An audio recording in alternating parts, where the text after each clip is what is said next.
নমস্কার বন্ধুরা, সেলাইয়ের কাজের সাথে যারা যুক্ত তাদের কাছে আমার আজকে একটি প্রশ্ন আছে যে এরকম ব্লাউজের পিসে যে নেক ডিজাইন থাকে তার গলার চওড়া তো অনেকটাই বড় হয়, এই মাপে আমরা তৈরি করতে পারবো না। তৈরি করলে পুরো ব্লাউজটাই খারাপ হয়ে যাবে। তাহলে আপনারা এই ধরনের ব্লাউজের পিসগুলো দিয়ে কিভাবে ব্লাউজ তৈরি করেন?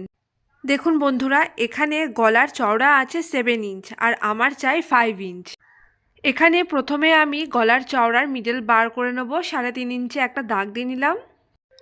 এবারে এর মিডল অনুযায়ী এরকম নিচের দিকেও একটা দাগ দিয়ে নিচ্ছি। এখানে সেলাইয়ের জন্য 0.5 ইঞ্চ অনুযায়ী আমি দাগ দিয়ে নিচ্ছি। এখানে সেলাই মার্জিনের পর থেকে গলার চওড়া এসে 6 ইঞ্চ আর আমার চাই 5 ইঞ্চ, তাই মিডল পয়েন্ট থেকে এরকম দু সাইডে 1/2 ইঞ্চ অনুযায়ী এরকমভাবে একটা টিকেন দিয়ে নেব।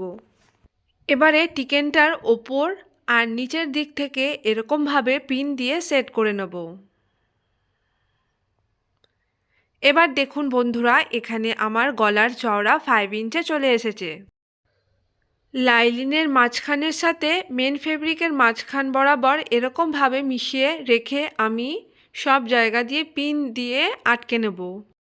দেখুন বন্ধুরা, আমি পিন দিয়ে আটকে নিয়েছি মেন ফেব্রিকের সাথে, এবং যে মেন ফেব্রিকের চকের দাগ অনুযায়ী আমি লাইলিনের ওপরেও চকের দাগটি তুলে নিয়েছি। এবারে নর্মাল যেরকমভাবে আমরা ব্লাউজ তৈরি করি সেভাবে আমি এটাকে সেলাই করে নেব। আপনারা কিভাবে করেন অবশ্যই কমেন্ট করে জানাবেন।